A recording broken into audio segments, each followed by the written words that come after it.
Let's get Steelers at Lions. Lions 6.5-point favorites. 51.5 points is the over-under here. Lions need this one in a big way. 46% chance of making the playoffs if they win this game.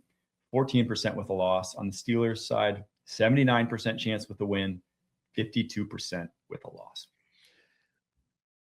It's going to suck because the Lions are still on the outside looking into the playoffs. But Dan Campbell has this offense firing. Like, this offense is playing at the highest level it's been this season. Their passing game is firing on all cylinders. And I think a large part of it is because, like, they've really leaned into the early down passing rate. Like, they've thrown the ball a lot on early downs, and Jared Goff has played really well. He played in the loss to the Rams. He played one of the best football games I think I've ever seen him play. Like, just firing at all levels. And again, I just wonder, Derek Harmon will be back in this game. Mike Tomlin said Derek Harmon's going to play, which is huge for their run defense. But now, if there is no TJ Watt, how are you going to get pass rush? How are you going to fluster Jared Goff? That's the only way you can beat this team, is if you get Jared Goff pressure up the middle. Because I do think he's been pretty good at stepping up into the pocket and creating this season, which is like, I've gained a lot of respect for Jared Goff. That Lions are 8-6. Jared Goff has been pretty good to really good for most of it. But I also think on the flip side, like, nobody on that team is big enough to slow down DK Metcalf. It's just if the Steelers want to throw the ball. That is one of the things about this Lions secondary right now, whether it's Amik Robertson, DJ Reed, they're tiny. Those are small guys. And DK is, well, has over the course of his career just feasted on those sort of corners. But back to the Dan Campbell point, because I'm in complete agreement. From weeks 1 to 9, they were 9th in EPA per play offensively, 0.088. Weeks 10 on, which I believe when he took over play calling duties, 3rd in EPA per play offensively, 0.13. Now, the success, the wins haven't been racked up over that time span, but, Packers game, they scored 24.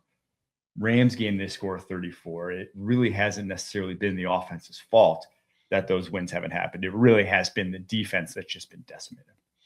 Yeah, and like, you look at since Dan Campbell took over play calling, they scored 44. And in the loss, they scored 9 against Philadelphia. That game was in the snow. They scored 44. They scored 34. They scored 24. They scored 44. They scored 34.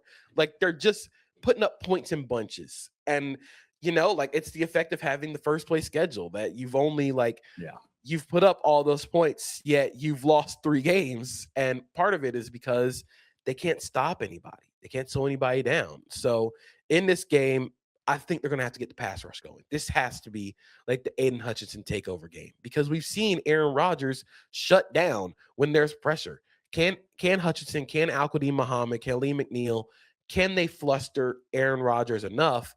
Or is this going to be like a 13 personnel, like Arthur Smith masterclass, where I think if you go back and look at some of the numbers the Lions had against the Rams when they were in 13 personnel, the Rams in 13 personnel, the Lions allowed a 0.46 EPA per play, positive plus 0.46 EPA per play when the Rams were in 13 personnel.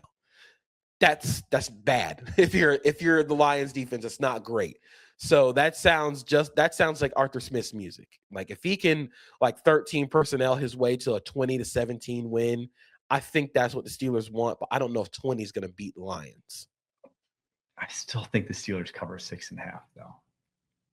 Just a couple reasons. One, I think playing in the dome, Aaron Rodgers has been very good in domes over the course of his career. It's been great outside, but like Aaron Rodgers in a dome, different cat. 2, Lions defense is just so utterly decimated right now. You're on like your 4th string safety, 4th string corners are going to have to be playing out there. Amik Robertson may not be going in this one. Like, you are down so bad.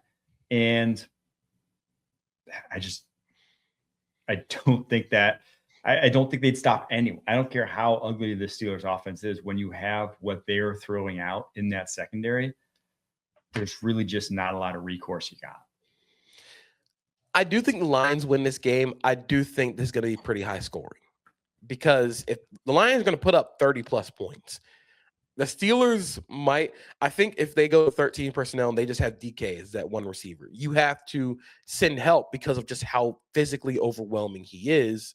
And that's sort of the way the Steelers want to win. They want to physically overwhelm you on offense. They have 3 tight ends and they have like Kenneth Gainwell's played really well. They want to run through you. So if the Lions can slow down sort of, if they can match physicality with the Steelers, I think they're going to win. But also I just think that offense is playing at such a high level.